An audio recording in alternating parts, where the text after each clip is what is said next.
We have in the studio with us tonight a celebrated personality in the concert world, the noted Russian pianist, Mr. Simon Barere.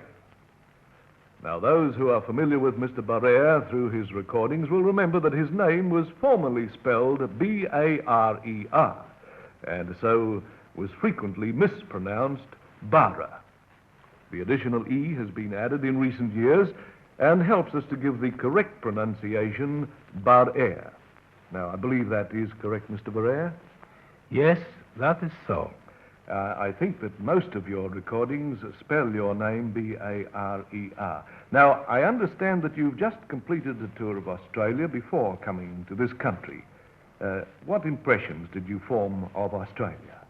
I was very busy in Australia, so I did not see as much of the country as I would have liked. But I did think that there was a very wide appreciation of music in Sydney and Melbourne. And Australian audiences, what did you think of them? I did hear that they, in Sydney, left their seats and ran down to the stage waving their arms with excitement. Yes, Australian audiences are wonderful to play to. Now, Mr. Barere, we noticed that you embrace a number of Russian composers in your repertoire. Have you any particular leaning toward the Russian works? No, not in particular.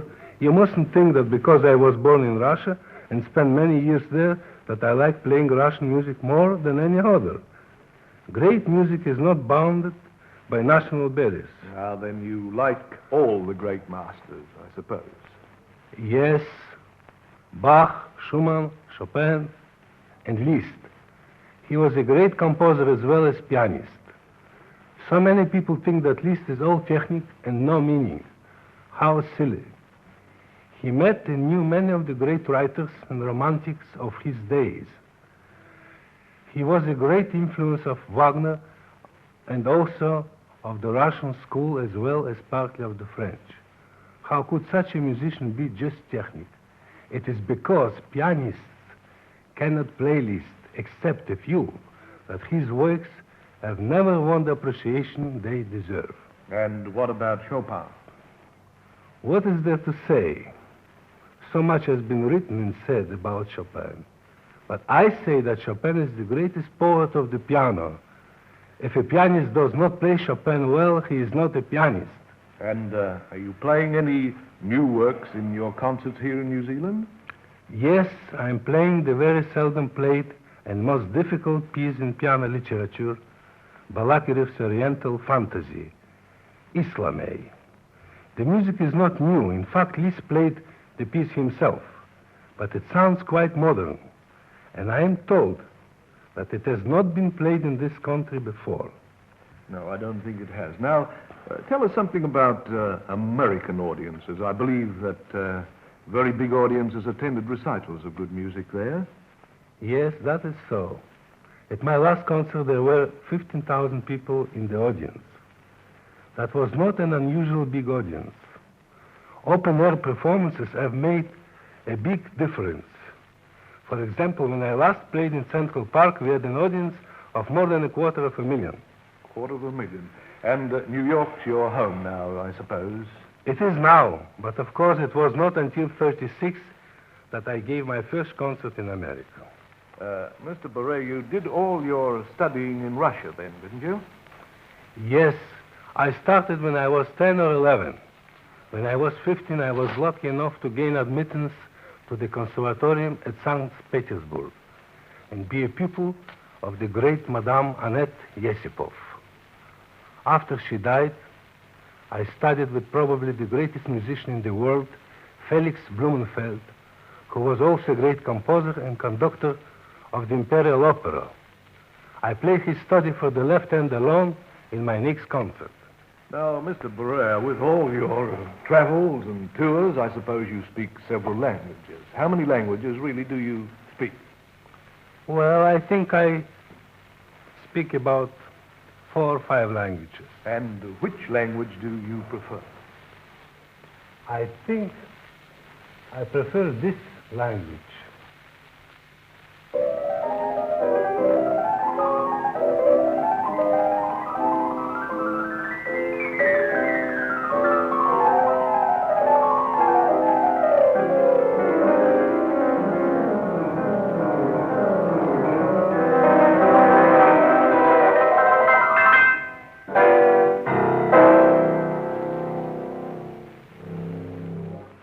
That's the language I like best.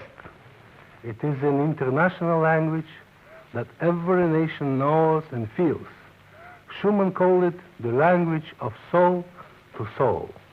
And, Mr. Barere, what would you consider your most memorable performance? Well, one of the most exciting for me was my first London concert. I had been going to visit London for years. It was always next year. And then it would be postponed until I thought I should never play in London. At last, in 1934, I was on the platform of Queen's Hall playing Tchaikovsky's B-flat concerto with Sir Thomas Beecham. It was a great moment, like a dream come true. Sir Thomas is a very great conductor with vitality, feeling, and sensitivity. Now, Mr. Barere, I believe that you have a son. Does he play the piano? Oh, yes. That reminds me of another performance. When my son was fighting in North Africa, I accidentally tuned and heard a shortwave program. When the music finished, it was announced that the pianist was Corporal Boris Barere, my son. That was the first news we heard of him for many months. You must have been very, very excited about that moment. I certainly was.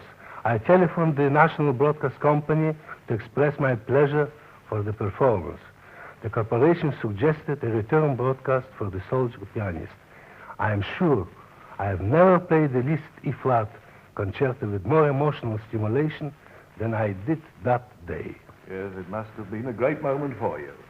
Well, Mr. Barere, I'm sure that your audiences here in New Zealand will give you just as enthusiastic a reception as you received in Australia. Thank you for coming along and for the very interesting interview.